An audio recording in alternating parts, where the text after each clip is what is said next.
Hi, welcome back to the channel. Today I'll be showing you how to make dry fish pepper soup the traditional way, like the Urhobos and the Okpe make in Delta State.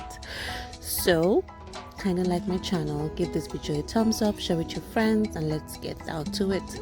Here I have some pepper soup spices. I will put in the name in the description box below. My dry blend gave way, so I had to use the traditional way of pounding it. Then I transferred it into a blender, added water and blended. Now I've transferred it into a pot on the fire. I'm going to add some pepper. What's pepper soup without pepper? I don't get it.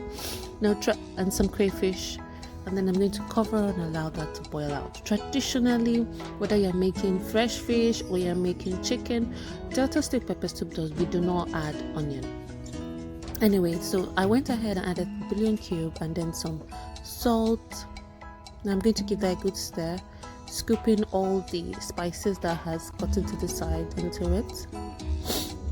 Yep, just like that. Now I'll add my washed dry fish.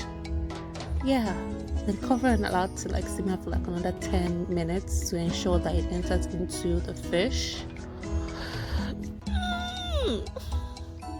Taste to ensure that the seasoning is fine. You can add at this point if it's not enough, and cover for like another 3 minutes and it's ready, guys. I'm having this with ekor. I shared a video earlier on how I made this ekor. Just check my videos, there's a recipe there.